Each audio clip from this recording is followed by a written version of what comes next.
Oi, gente, bom dia. E aí, tudo certo lá na prova? Deu tempo certinho? É que o Sérgio tinha passado o calendário com uma aula de prova, né? Então, para não fugir aí das regras da escola, então eu mantive o horário que ele passou. Deu tempo legal para todo mundo? Eu pus lá no grupo, não sei se todo mundo conseguiu, acho que sim, né? Qualquer problema também vocês podem estar falando, aí eu vejo com o Sérgio. Aí alguém me perguntou sobre a nota, é que como são questões abertas, o positivo ele não corrige, entendeu? Só quando é teste, aí já até aparece o resultado de quantas você acertou. Eu vou corrigir uma a uma, tá? E aí eu anotando a nota, depois eu passo para vocês, tá? Só tenha um pouquinho de paciência, porque como as provas nas 6 escolas que eu dou aula são todas online, então é um pouco mais demorado para corrigir, né? E tem algumas provas que já fizeram, então eu vou corrigindo meio que na ordem aí para não tumultuar muito, né? E aí depois eu já passo a nota para vocês, tá bom? Eu vou começar hoje, só vou fazer uma introduçãozinha, tá? Não é muita coisa sobre répteis, porque aí na sequência a gente tem que ver répteis, aves e mamíferos. Então eu vou começar o réptil hoje, mas a semana que vem, então, que a gente vai estar finalizando. Então nós vamos só fazer uma introdução, comparando aí com o anfíbio, e nada muito demorado, complicado, tá bom? Vou compartilhar o slide aí. Apareceu? Sim. Tá bom, então. Então, aqui, ó, nesses primeiros slides, então, lembra aí, filo cordados, né? O filo cordado que tem a notocorda, e essa notocorda, nos animais mais evoluídos, que são os vertebrados, forma a coluna e o crânio.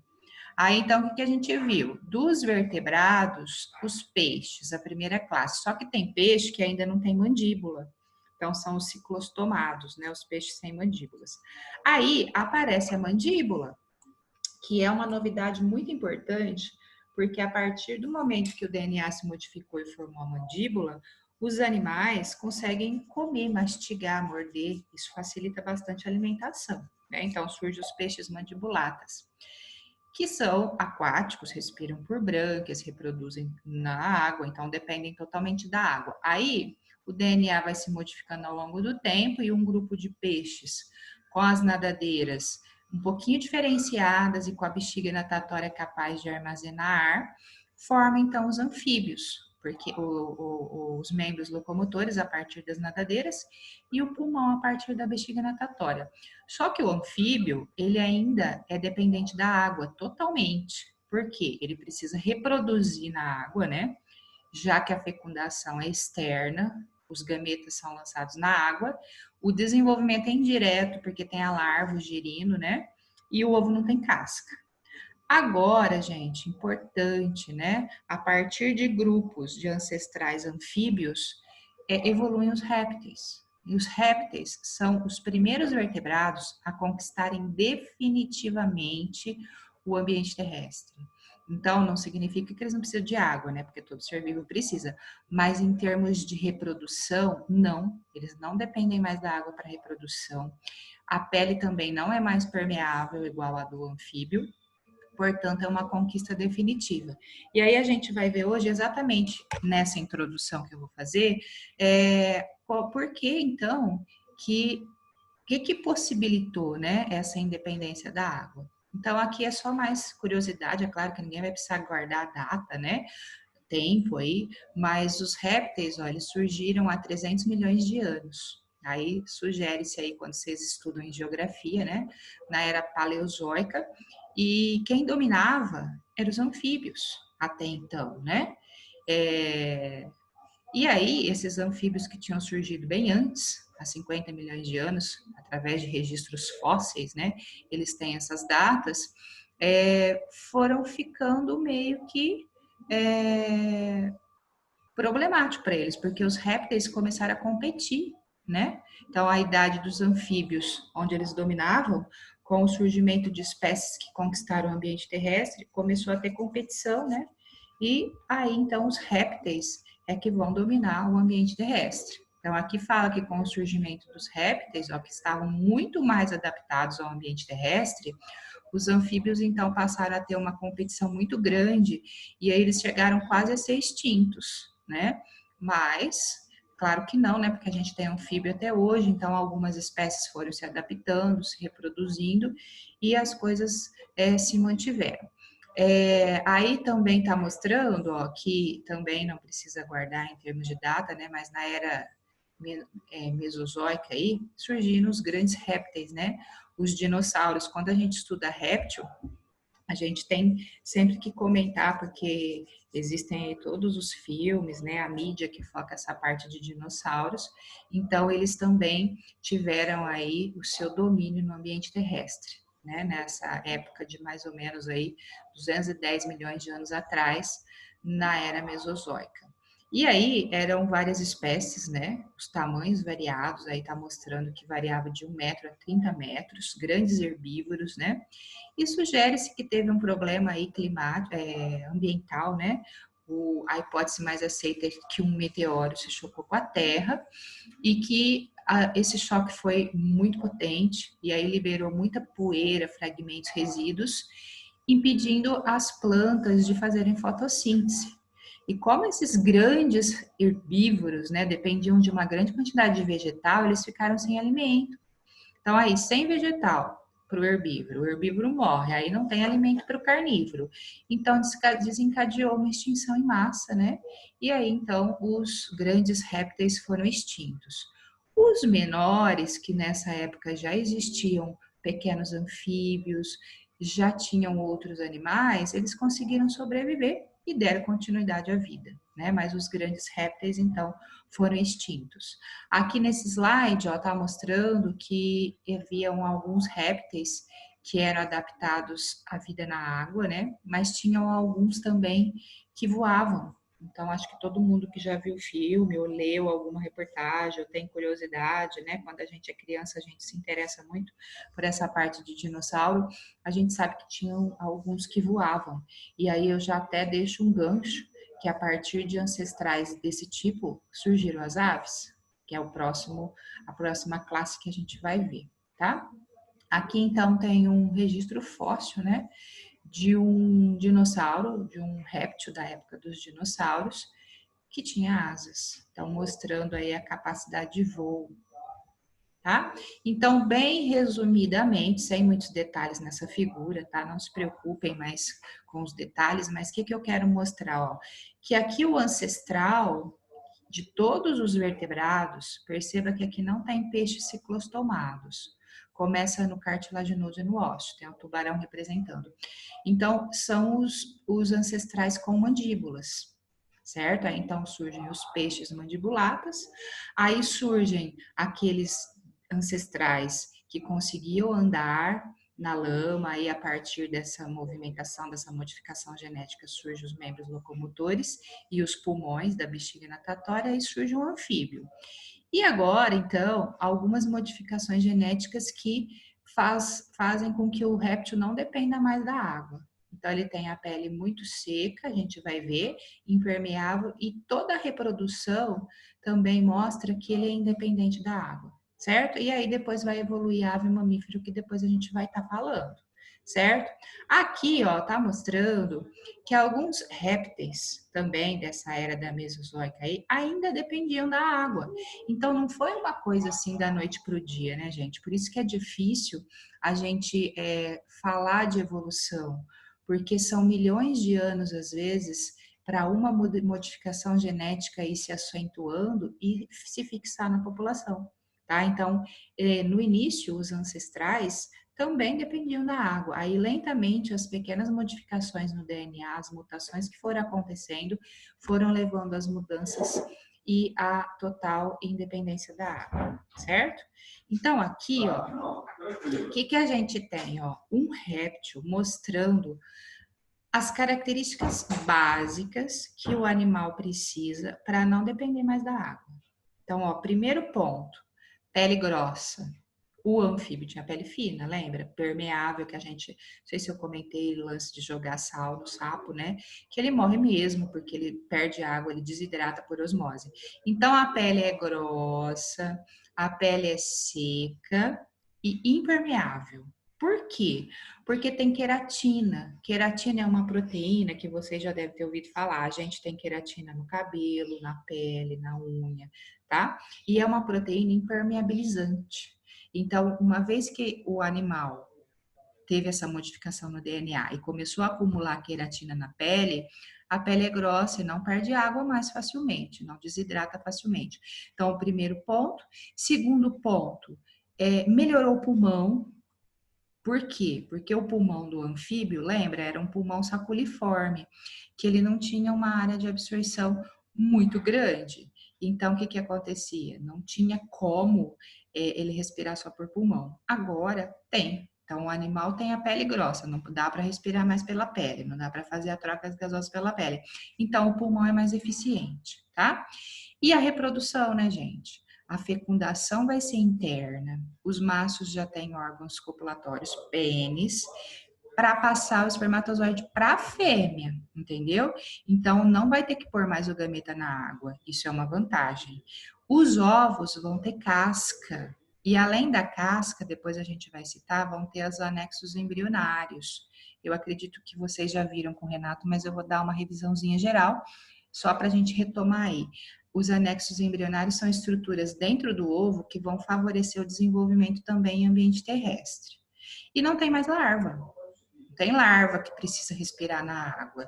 Do ovo, do lagarto, do jacaré, da cobra, tartaruga, já nasce o animal pronto. Aí ele só vai crescer.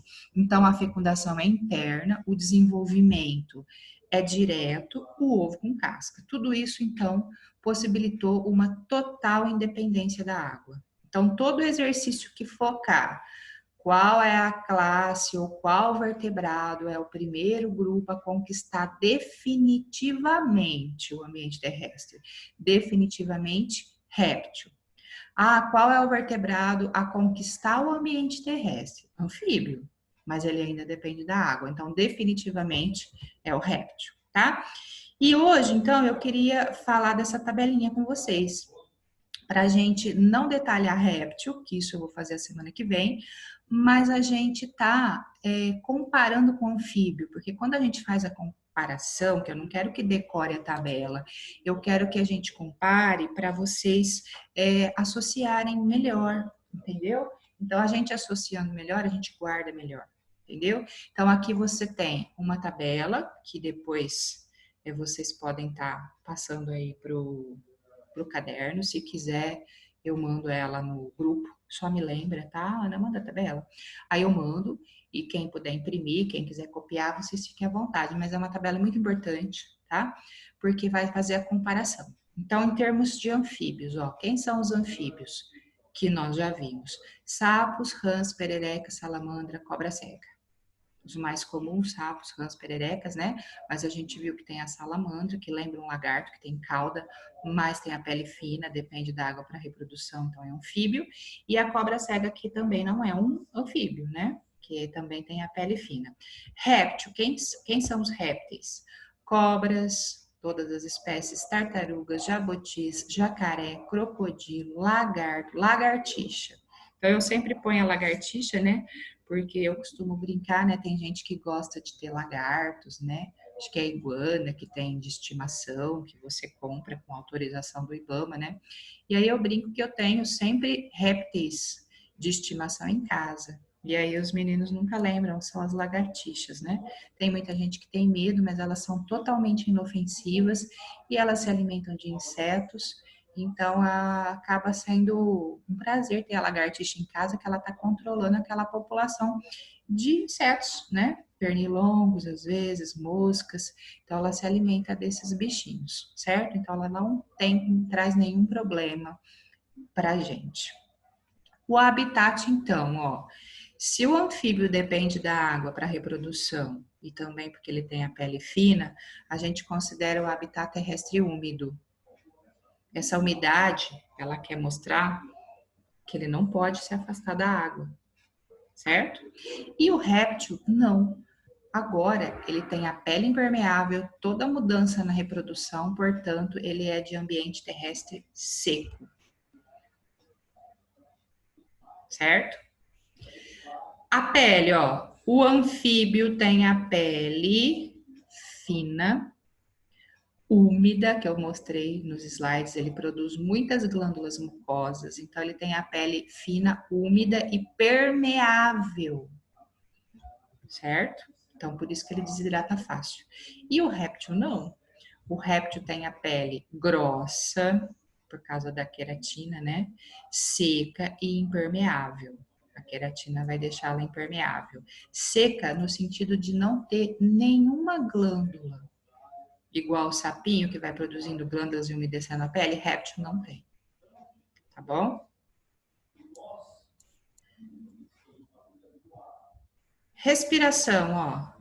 Não posso esquecer. Anfíbio, como tem a larva, são 3 tipos de respiração. A branquial na larva, a cutânea e pulmonar no adulto. Então, o sapo adulto, ele respira pela pele e por pulmão.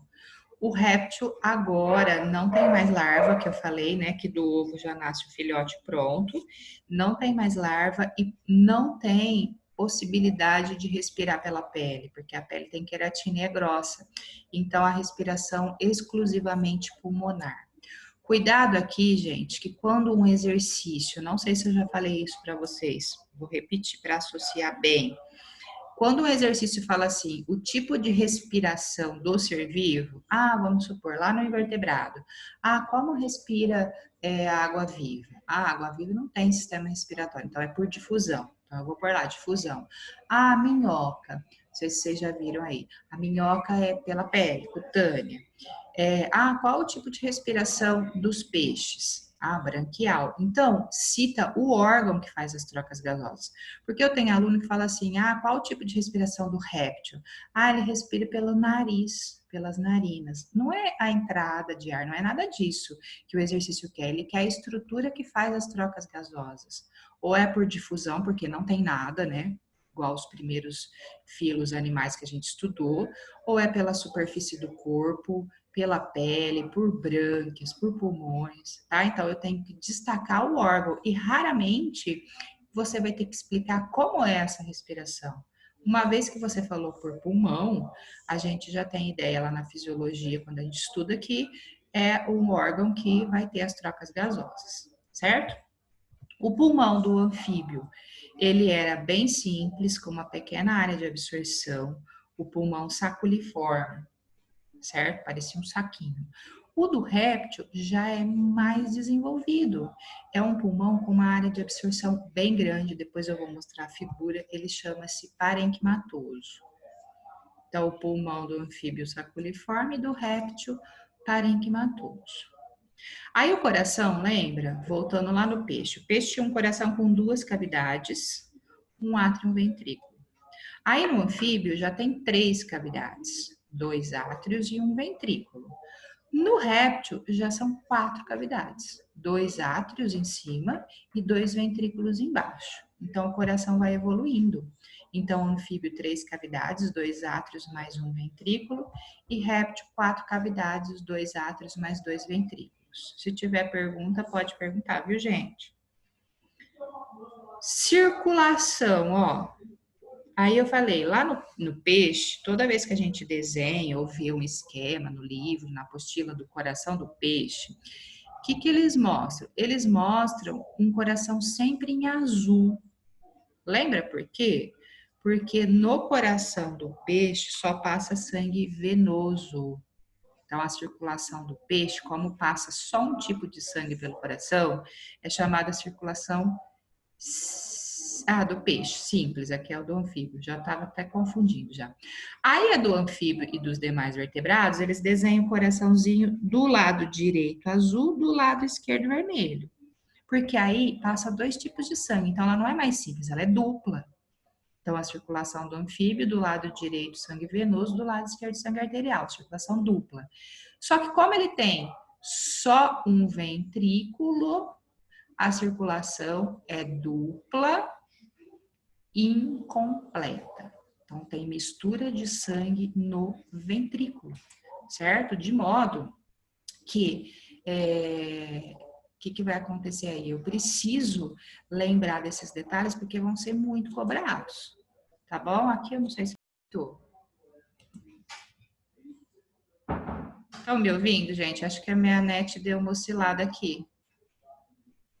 Agora sim. Tá, então eu vou voltar lá no slide. Espera aí, na tabela. Apareceu? Sim? Sim. Tá. Então, o que eu estava falando? Do coração. Então, o coração, ele tem 3 cavidades. Então, se a gente for olhar, ó, vou fazer aqui só para a gente comparar e associar de novo. Então, se for o coração do anfíbio, ó, ele é dividido assim, aí tem o átrio direito e o átrio esquerdo. Só que quando o sangue vai para o ventrículo, ó, é um ventrículo só. Então, mistura sangue venoso e arterial, por isso incompleta, certo? Então, 3 cavidades, 2 átrios e um ventrículo. Lembra que o do peixe, ele era assim, ó. Ele tinha um átrio e um ventrículo. Então, o que ia acontecer? O sangue venoso só passa por ele não tem divisão.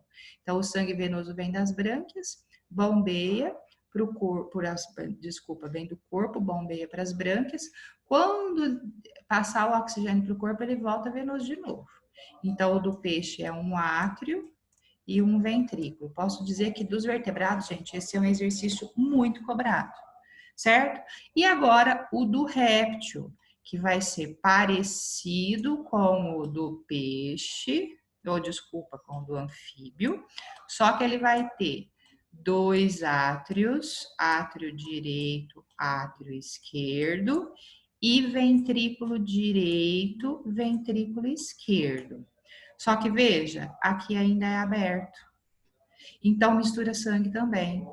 Então, embora o réptil tenha um coração com 4 cavidades, vai ter mistura de sangue, certo? Então, mistura sangue venoso, que tá aqui, desculpa, do lado direito, e arterial do lado esquerdo. Então, circulação dupla incompleta, tá? Que é o que a gente vai pôr aqui na tabelinha.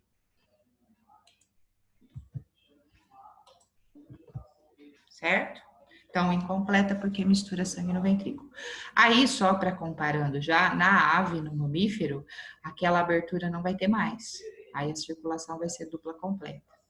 Certo? Fecundação, ó, externa, porque os anfíbios põem os gametas na água. O macho sobe na fêmea, que eu expliquei lá, faz o amplexo, estimula a fêmea joga a massa de ovos na água, o macho joga o espermatozoide e fecunda na água, então fecundação externa.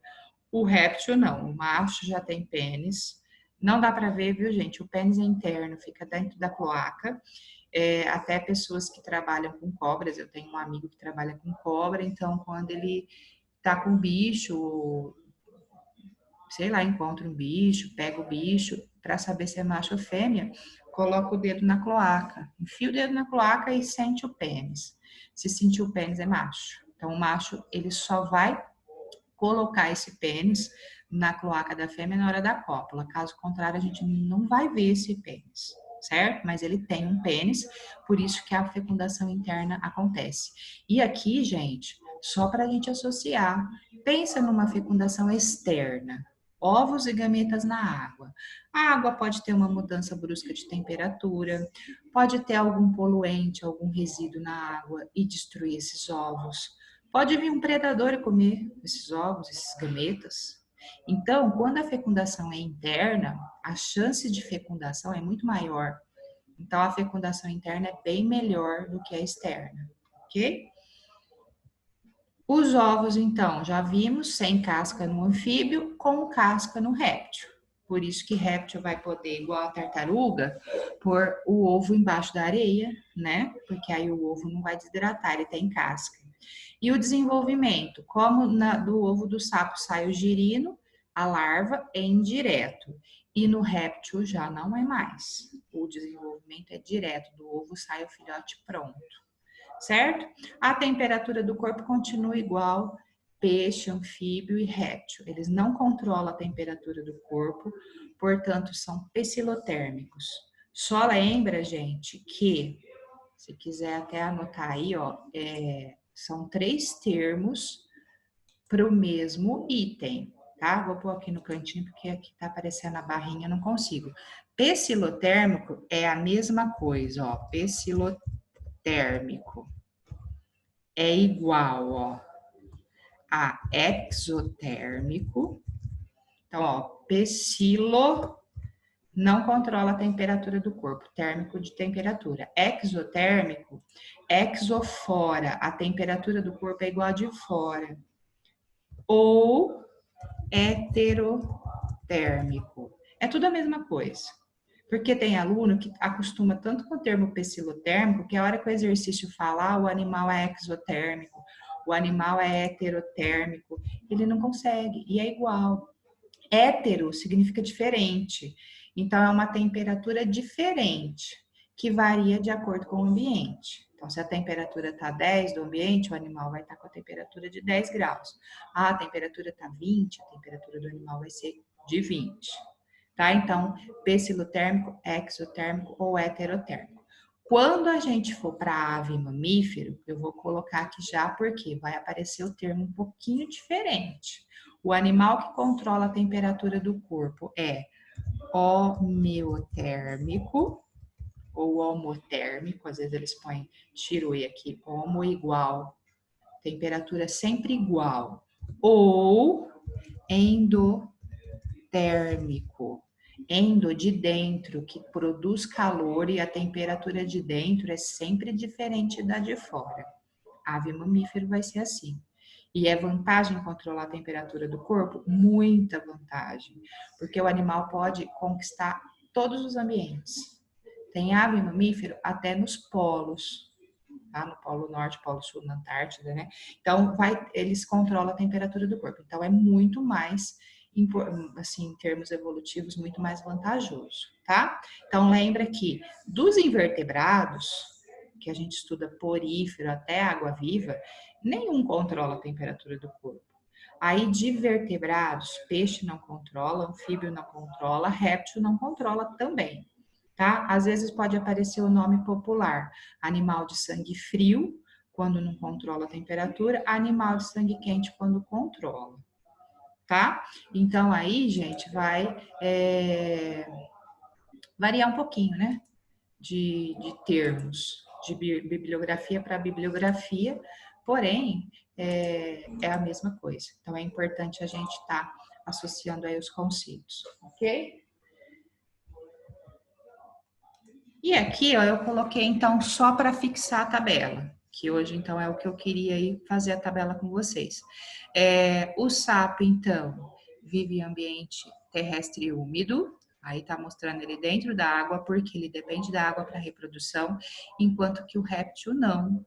Ele já vai sair para o solo, já vai se afastar da água, terrenos arenosos, desertos, porque ele não depende mais da água para reprodução, então ele conquista o ambiente terrestre, ok? A pele, ó, o anfíbio tem a pele fininha, por isso sempre perto de ambientes úmidos, ele não tem queratina, a pele é permeável, enquanto que o réptil não, ó. O réptil, ele tem a pele grossa com queratina e além disso, tem réptil que tem escamas, tem réptil que tem placas córneas, eu não vou explicar o que é isso, mas isso deixa a pele mais dura ainda. E a carapaça, igual a tartaruga. Tá? Então, é uma pele totalmente impermeável, tá? Não tem nem o que discutir. E aí, o pulmão, então, que eu falei, lá no anfíbio, a larva respira por brânquias, né, pela água, e o adulto vai respirar por um pulmão, que não é muito eficiente, ou pela pele. Mas aqui, ó, eu coloquei o pulmão do réptil, ó, ele já tem muito mais dobrinhas, então é uma área de absorção muito maior. Então, aqui eu chamo de pulmão saculiforme, com pequena área de absorção, pulmão parenquimatoso, com uma grande área de absorção. Então, o réptil já respira exclusivamente por pulmão. Aqui, ó, tá vendo? Comparando, que são 2 pulmões, né, igual a gente, pulmão direito e esquerdo, é uma bolsinha só do anfíbio. Enquanto aqui do réptil, ele vai ter muitas dobrinhas, com uma área de absorção maior, certo? O coração, então, do anfíbio tem 3 cavidades, o do réptil tem 4. Mas mesmo tendo 2 ventrículos aqui, ó, tá mostrando que o sangue do ventrículo mistura. Então, é dupla, porém incompleta, nos dois. E aqui eu pus todos os corações, ó. O peixe, circulação simples, 2 cavidades. Os demais, circulação dupla. Lado direito, sangue venoso, lado esquerdo, sangue arterial. Anfíbio, 3 cavidades, 1 ventrículo, mistura sangue. Réptil, 4 cavidades, mas ainda mistura sangue. Então, circulação dupla incompleta. E ave mamífero não, ó, é totalmente separado.